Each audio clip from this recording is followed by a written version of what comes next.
Okay, we are back for Flower Math Part 2. This time with Yeah. Ellen, I'm going to talk about product shrink, which is a huge part of flower math that I have to be honest, as a grower, I've essentially never thought about Oh before. my God.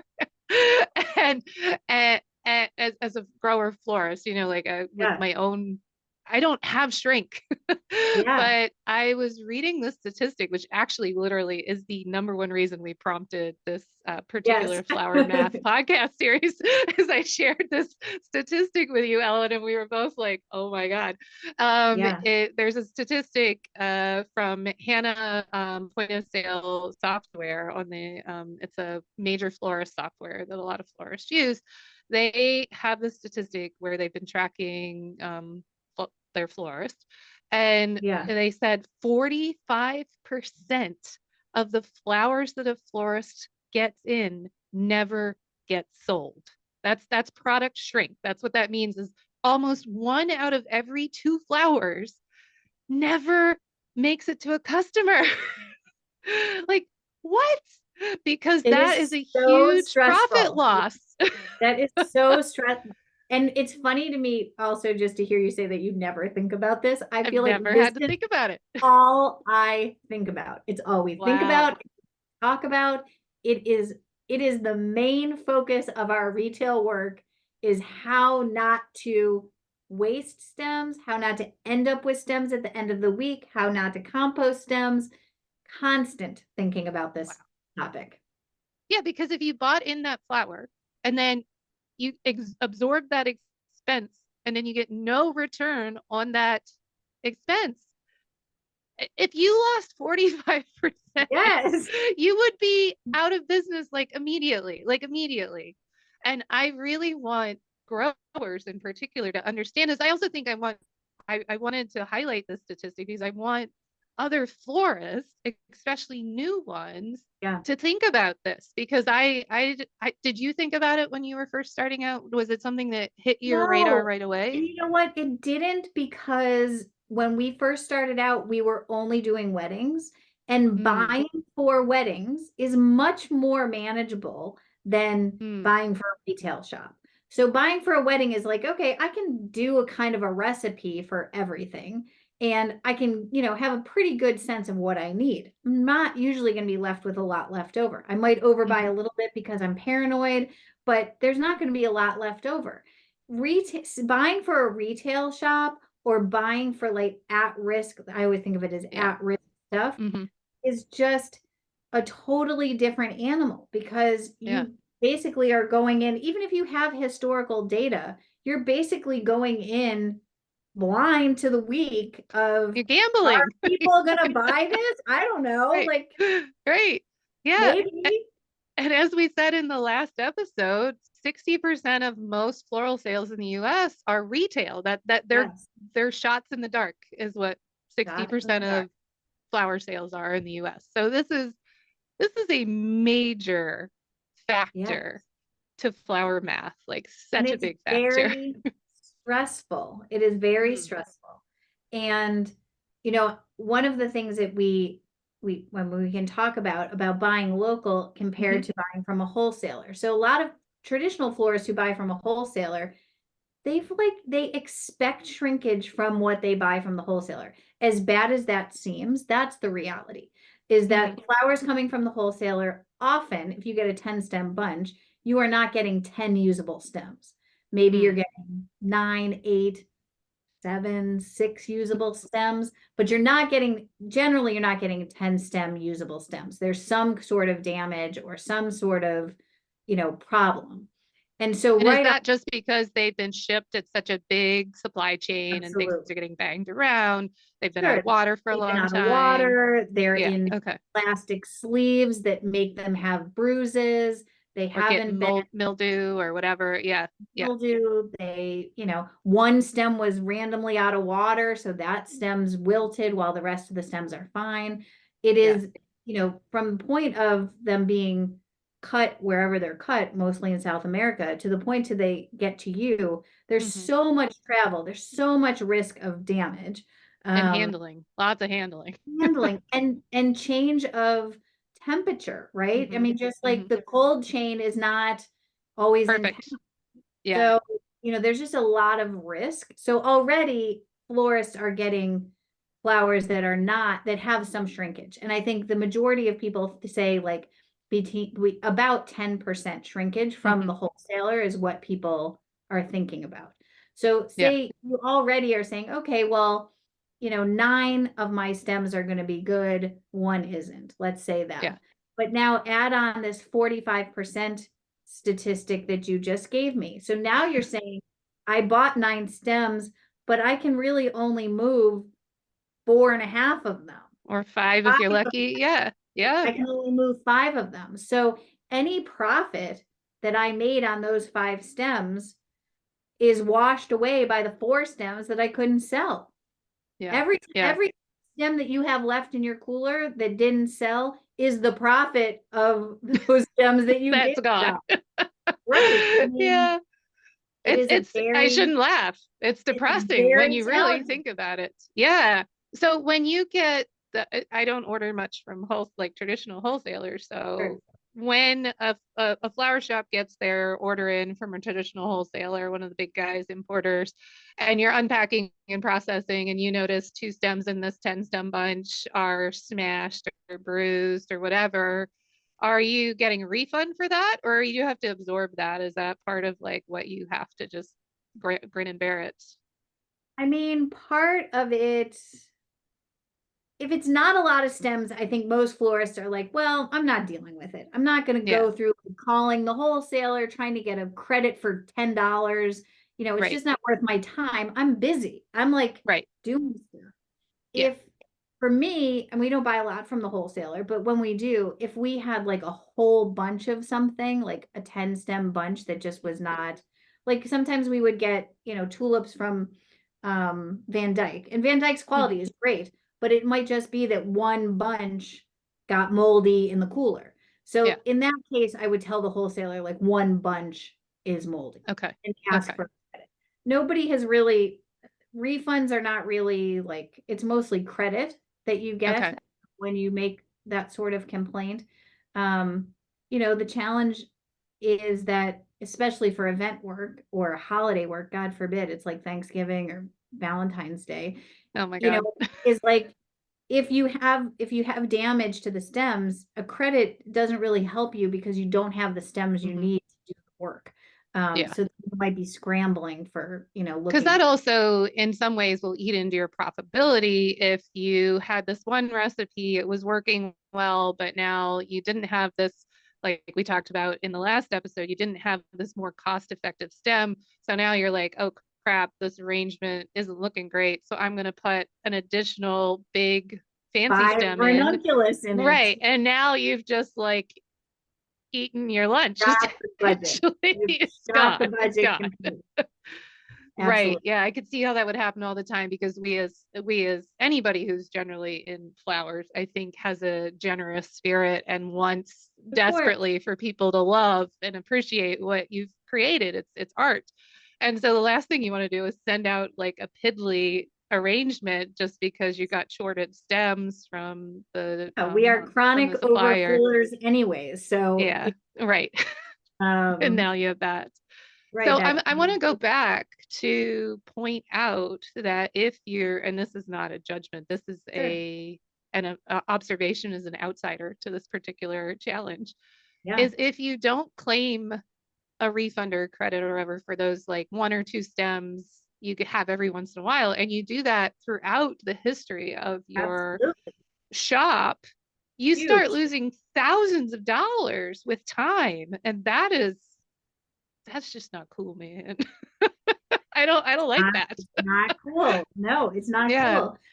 yeah. It also is, and it's different. Like when we have a problem with a local grower, Mm, we often do take the time, even though it is, again, that cuts into our time, hmm. to say, okay, hey, local grower, we had this problem. Here's, a photo, here's a Hmm. Hmm. video. I'm going to call you on the phone and I'm going to strategize with you for 15 minutes about why this might have been moldy. Because we're in the win-win situation, right? Yep. I want you to win. I want to win too. And if there's a problem, I don't want to just say, oh, well, I'm not ordering from you anymore. I'm not going to tell Right. you why. I'm just not going to order. I would rather say, look, there's a problem. I know that's a hard conversation. I'm happy to help try to figure out what that's about. Yeah. Because I And want us it's to you're helping educate the grower. You're sure. creating a better supplier for yourself whenever you Yeah. do that. I think, and as a grower, I would welcome that feedback. I would love if a florist who wasn't 100% satisfied with the product that I supplied, I would want to know why. I would want to figure out how Sure. to do it. And I will say for my flower collective, Philly Flower Collective, or Philly Floral Guild, would help if I could remember the name of my own collective, but Philly Floral Guild, who sponsors this podcast, we offer refunds. Like if somebody gets in touch with us, they get refunds usually for the whole bunch. Okay, all you Yeah. flower buyers with PFG, don't come and ask us for lots of refunds, but we usually will just refund the whole bunch. We don't do credits, we just do an outright refund because we And I want, think, again, it's that win-win situation. We want yes, you to thrive, because if you thrive as the florist, then we absolutely. thrive as the growers. So yeah, And I I would think say that's a, most of our growers have that same philosophy of giving yeah. just a full refund, figuring out the problem, moving on. Yeah. And I think that all just comes down to that like face-to-face relationship that is so missing in that large global supply chain where you don't even know who the grower was. And yeah, you might have a sales rep at the wholesaler, but you probably never actually met them, seen them face Right. to face or anything like that. So you're just another statistic to the large wholesaler. Um, but let's talk about ways to reduce this 45% figure because that's disturbing. So, for starters, buying local, I assume that's really helped Absolutely. your shop because you're 100% local. Yeah. Absolutely. Yeah. Yep. Because local, And I mean, you're getting higher quality product, you're getting fresher product, you are, having much less, sort of issues with quality that you would mm, with a wholesale product. You're also just having less issues with bruising because yeah. there's not as much opportunity for bruising. There's not as much hmm travel.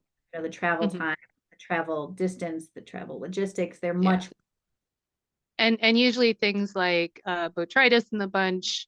It's not to say that you can't get botrytis in the bunch, but Sure. usually the flowers coming from a local grower haven't been held a long time. If Oh, they're no. a good grower who's doing good business, they are like at my farm, They're nothing moving. stays in the cooler more than 2 days. It's in No. and out, in and out.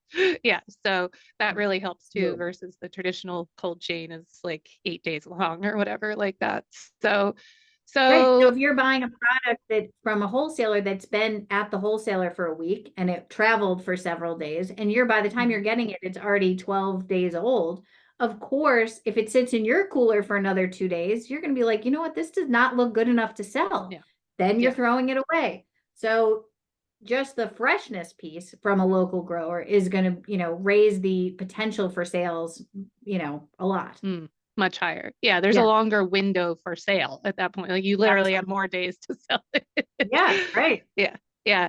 So what are some, well, I'm going to talk from the grower perspective, some of the things we can do on our end as Mhm. growers to ensure that the florist has the most opportunity to sell that stem. So Yes. there's less shrink. The more opportunity you have to sell the stem, the less shrink you're going to have and the less loss. So from growers' perspective, we should be harvesting at the right stage of harvest, what we call the stage of harvest. It needs to be the proper stage of harvest for longevity. Um, there are different stages of harvest, though, just to make this even more confusing or less Mhm. straightforward. Event florists may want a certain stage of harvest because they want the bloom to be open for the event that's going to happen. In that case, so we'll talk ranunculus. It's always fun to pick on ranunculus. It's such a good Sure. and easy example. So if I am going to sell flowers to an event florist and they want ranunculus and they're going to get their order from me or from our collective on Wednesday and their event is on Sunday or Saturday, they need a really bodacious bloom. It's got to come open pretty quick, you know. So if I'm harvesting for events, I'm going to harvest bigger, fuller blooms that are a little bit more mature on that ranunculus. If I know I have a retail order, like a retail florist ordering, I'm going to harvest pretty tight because those tight ranunculus can last 10, 12 days in the cooler if handled properly on your end. But if I send you a big blown open ranunculus, that's no good. It's only going to have half, if even half, that lifespan. So stage Mhm. of harvest is so important. Everybody who's a grower listening, understand good Yes. stage of harvest, and your customer who's getting it and what would there be, their best expectation. And I would just add Proper, one oh yeah, thing that I yeah. think it would be helpful from the farmer side, because I don't think a lot of florists uh, know about sort of the proper stage of harvest. So Mm, they may need a little education from the farmer for when the farmer comes and says, I'm bringing you this wide open because I know that you ah, need it for an event this week. Or I'm bringing you this very closed, which is different than I brought it to you last week, which was right. very open because you said you want to use this for retail. I think that is the way that florists learn. And I think it would be helpful for the farmer to be able to communicate those things to Mm. the florist. Okay, okay, that is great to know. So, in this win-win scenario, we keep talking Yes. about communication is always key, and this is one of the communication points that maybe florists and growers don't think to have this conversation. So Mhm. we should collectively be talking about stage of harvest. Florists need to be educated that there are stages of harvest, and Mhm. growers need to communicate what the stage of harvest is in their And product florists need to listing. be sharing what they're going to be using the flowers for so that Okay. that proper stage of harvest can Yeah. match, right? Yeah. Yeah. No, that's perfect. And for Philly Floral Guild customers who are listening, we actually have in your order, you can put order notes. So if you are a PFG customer and So in your order smart. notes, you can just put in there using for an event on Saturday, or this is for retail. Please, pick closed or whatever. So please let us know what you want in your show notes. We Great. can definitely custom harvest accordingly. So um, I'm glad we talked about stage of harvest because it's such a, I don't know, like it's just like second nature for me as a grower, but I didn't think about the fact that a lot of florists might not understand that. So, all Yeah. right, so stage of harvest is important. Then also just growing a good quality crop. From the grower's perspective, we need to just have a healthy, well-nourished, not stressed out crop, which, is easier said than done. But ideally, this is one of the things that will contribute to everybody's success. And then also harvesting at the right time of the day is super critical to how that flower is going to react the whole way down the chain to the customer's vase. And so we should be harvesting in the early morning or the late afternoon, avoid the really hot times of the day, except for, ironically, zinnias seem to do better for me if they're harvested when it's hot than when it's Hmm. cold. So weird fluke.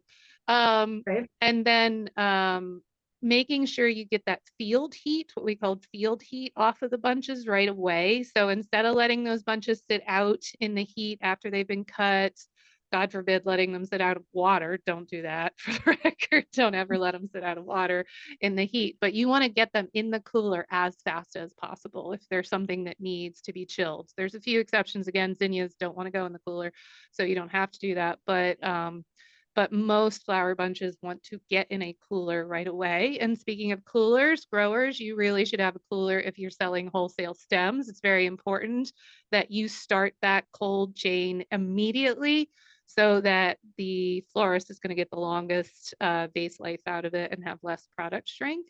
And then also keeping your buckets and your snips really clean, keeping your snips very sharp is huge. So there's a really clean cut in the cell tissue, has not been ripped. Instead, it's a clean cut so the cells can really still absorb a lot of water. That's very important.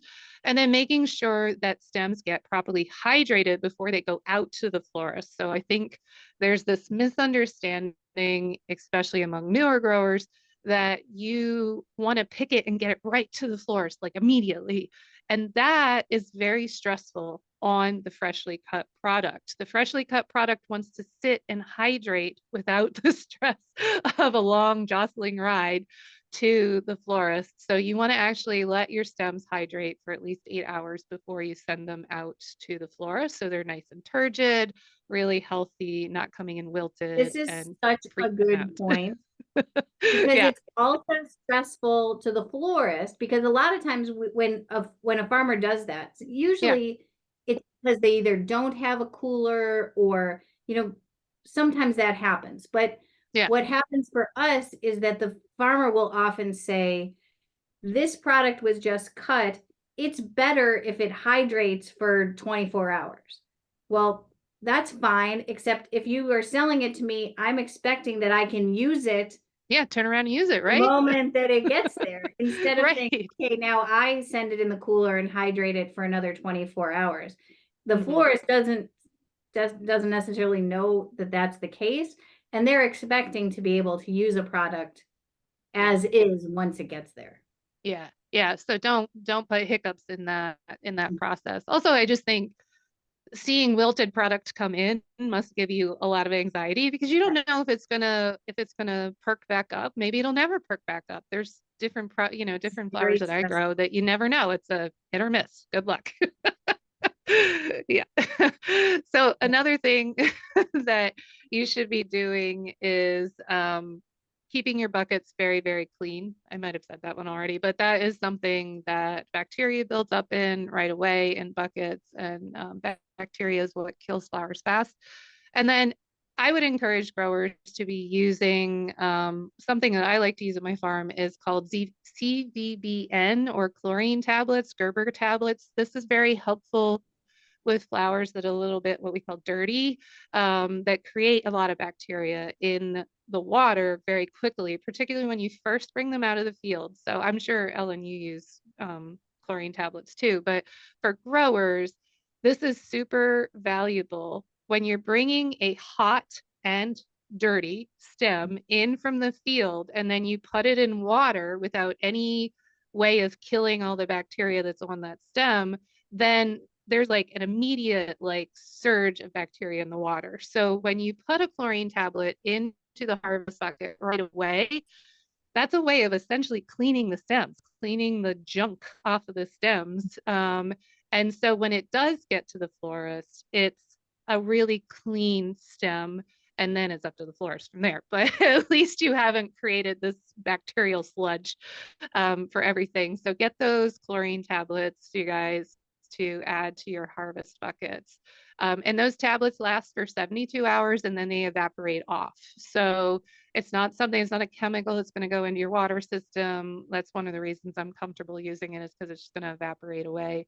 But it lasts for 72 hours. And so that usually handles the amount of time something's Mm-hmm. going to be in my cooler before it makes it to the floral cooler, the florist Yep. cooler. So those are the things I got. What do you got, Ellen? What do you do on your end for the florist listening? How do you manage, product so that you don't lose product and shrink? Oh my God. Well, for retail sales, it's really hard. We try to use historic data. So we keep historic weekly sales records. And so we can see, patterns of sales through Mm-hmm. over many years, to be able to say, this was a week when, I don't know, it's marathon week and nobody can get to the shop and sales are very low. So we buy accordingly. So that's one thing, is trying to use historic data to look at what our sales were in the past to try to inform an educated guess on what sales will be that week. Mm-hmm. Mm-hmm. The next thing is just being very, again, keeping that cold chain intact. So a lot of times we will get flowers in and we'll be doing things. Farmers will come, they'll dump, 50 buckets and we're working on something. But we try to really make time right then to get everything in the cooler so that there's no, sort of gap in things, even though they're in water, things sitting out in a warm shop or Right. Condensation comes, and that's where you end up with absolutely. botrytis when it hangs out too long. So we Yeah. want to get them right into the cooler. So we're trying on our end to have those, sort of clean practices. The other thing is that we really try to have a first in, first out system. So once things are in the cooler, they're organized by the day that they came in.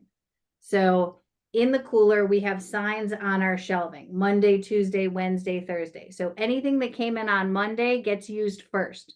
So even if you want to take the Thursday stuff because you just want to, you Hands have off. to use Monday stuff first. And so that is an education piece on our side from, with our designers, to make sure that that first in, first out system is followed. Because what we don't want is flowers to get old in the cooler and then they're too old to sell, and that's when they go in the compost. So really trying to, stick with that. And then trying to learn that mix of premium and non-premium blooms that will be appealing to the customer. Oftentimes I want to fill the shop with premium blooms because I know that that is what's going to bring people in. It's what people get excited about. But there's only so many of those that sell. I mean, to be frank, right? Like everybody, if there's peonies, everybody isn't buying 50 peonies when they come in. They're buying 2 peonies and they're buying 20 of filler stuff. So I try to be really careful about that sort of mix of premium and non-premium flowers. And then I just market my butt off all week. I just hustle, do hustle. the best I can to sell those blooms, whatever way that is. Yeah. And that's where a grower or a collective can also help out their florist, is by cross promoting,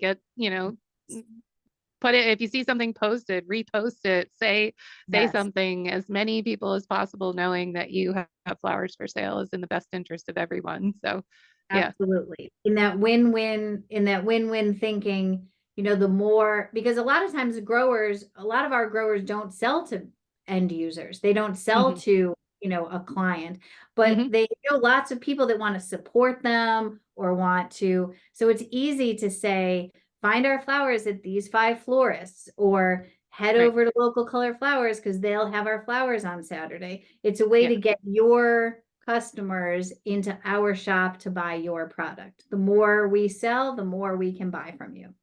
Yeah, absolutely. So let me ask, do you consider the vase life potential of a flower when you're buying? I am sure you do. This is not a loaded question, but a lobbed question. Like, so if you think you're going to have a slower week, would you buy in more things like Sweet Williams, or Snapdragons, things that'll last, versus bringing in the soft perishable stuff? Yeah. Okay. Absolutely. And unfortunately, we talked about this the other day. I want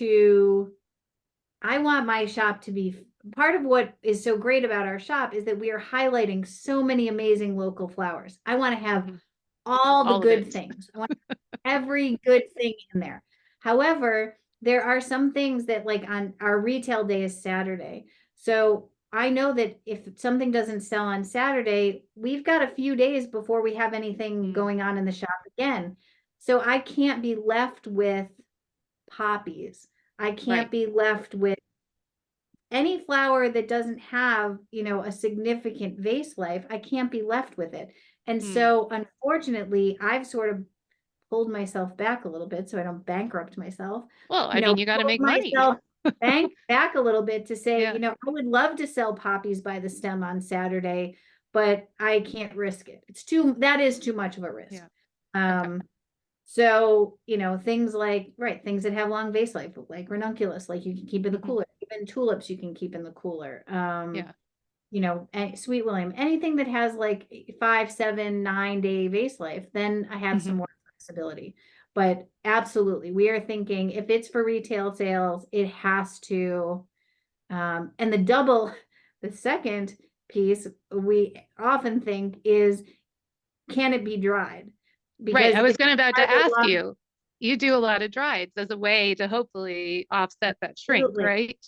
Okay. Absolutely. So we're again thinking, okay, well, maybe I'm trying to think of something that has a long vase life, but it doesn't dry well. We are trying to get both of those things, long vase life and dries Hmm. well, so that we Okay. know that if we are left with it, maybe we can spread it out for another week, keep it in the cooler another week. If it Mhm. doesn't sell, then we can dry it. So Yeah. we're So trying like to lilies have a good base life, but you cannot dry don't a lily to dry. save your life. So Absolutely. it doesn't have that We're trying to get double that talent. double win there. Okay. Absolutely. Yeah, Okay. vase life is a huge issue. And I think it's good for farmers to understand vase life in Hmm. terms of like selling to a retail florist, because you might be wanting to sell all these poppies, all these Hmm. amazing poppies. And a florist is just in their head thinking like, that is so risky. I can't Yeah. take the risk.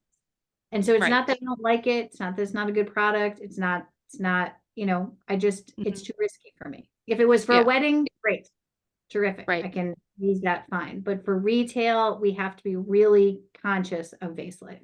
Yeah. And I will say, just to defend poppies a smidge, I know.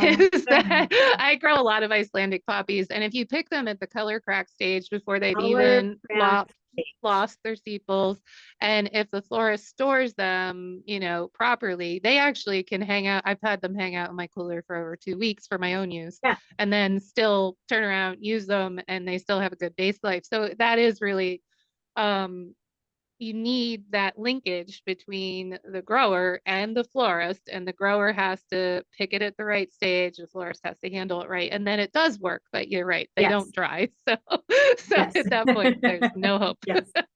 So Mhm. and do you find that your dried flower sales, so you're not intentionally dry, you're not, let me back up, you're not intentionally buying to dry, No, correct? no way. Yeah. So Mm-mm. you just get this hodgepodge of whatever's kind of left over. Do you feel like you are still able to move most of that, or is there still a fair amount of sort of shrink in the dried product eventually? The things that we dry, we can move. It's just Okay. that, everything that is left in the cooler doesn't always dry. Yeah. So Yeah. what we do dry, we can move.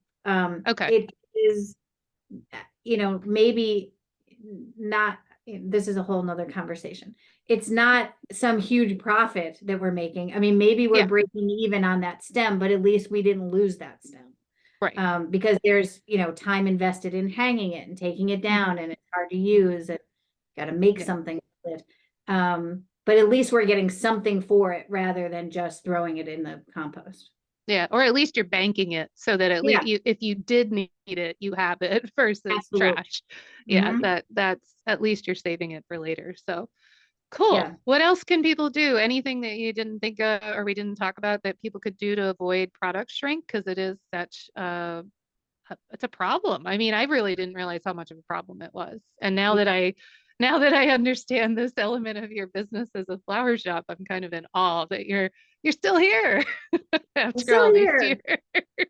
I think as florists, being as educated as you can about this process, and like really understanding vase life, really understanding harvest times, um, Mhm. just really getting educated for florists, because, if you don't understand harvest time, or you don't Mhm. harvest stage, when somebody brings you blown open tulips and you're like, these are Mhm. so beautiful, and they're dead in the next day, Yeah. then you're like, oh crap, why did I buy those? Because that Yeah. just like went in the trash. Like, learning about that takes a long time. It's a process, right?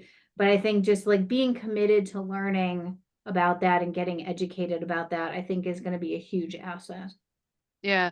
And I think from the grower perspective, two things I just thought of, and to piggyback on what you said, is I notice this for our collective sometimes, the flower growers who are bringing product in their car in an hour, it's like an hour drive or whatever.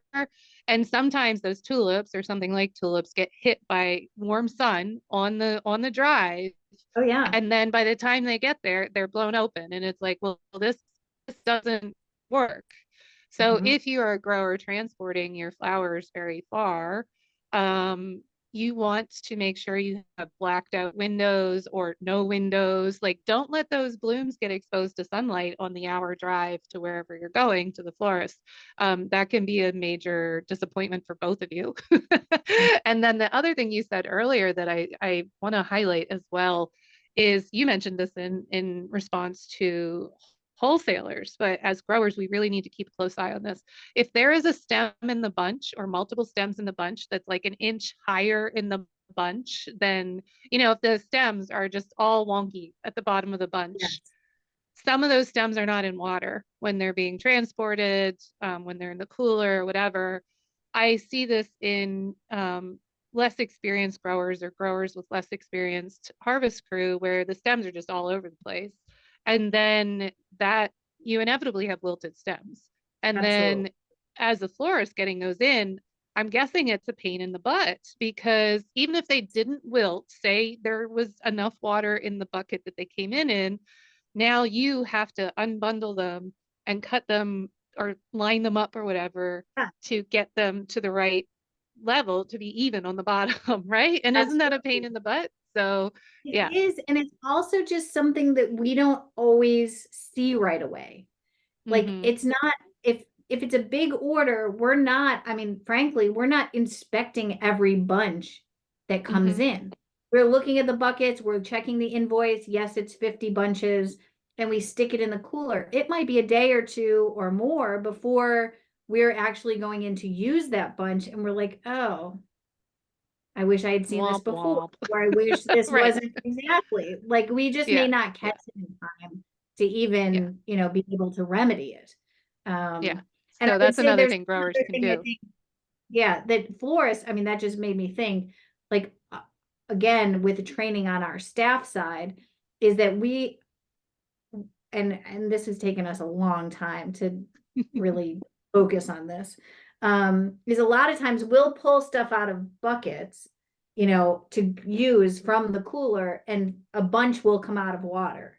Oh, And yeah. Mm-hmm. so, we'll walk away with my bunch that I'm going to use, and I come back 2 hours later and I'm like, this whole bunch of sweet peas, because they're tangly and weird, got Mm-hmm. pulled out of the bunch and now they're totally wilted. And Yeah. now I have to throw it out. And so Yeah. that is one of the big ways that we've seen waste in our shop. And we've had to be very careful with educating our designers about making sure there's enough water in the bucket, because Mm-hmm. sometimes the growers don't bring it with a lot of water because they don't want it sloshing around in Slosh the it. Yep. jar. Yep. So maybe we never looked at it and we didn't add any water to it, and now it's been a day or two and there's no water left in the Mm-hmm. bucket. Mm-hmm. So we're just being more educated about like that, being careful with how things are being taken in and out of the cooler, taken in and out of a bucket, so that there's just things aren't coming out of water, and getting wasted for no reason. Yeah, that's such a good point. Yeah, fluff those buckets so they get back down in the water and then make sure there is plenty of water because Yes. flowers are thirsty, especially when you're getting them directly from a local farm. And God for, I mean, sometimes they don't get properly conditioned before Sure. they get to you. Flowers that have not been conditioned for some reason that show up in your shop, they are going to drink a bucket dry in a day. Like you really have to pay attention to that. Otherwise, you'll just have a bunch of wilted flowers. So, Yeah. yeah. Great points. Yeah. This was a really helpful topic. I think it was. I Yeah. find That it is great. very, yeah, it's this kind of granular information that can save florists lots of money. And I don't feel like Absolutely. anybody talks about product shrink. So I'm glad we had this conversation. Thank you for it. So we're gonna come back with another episode in this Flower Math series. Woo, so fun. In this third part coming up, we're going to talk about quality tiers and what that means and Oh, how that goes into love flower it. math. So come on back, you guys.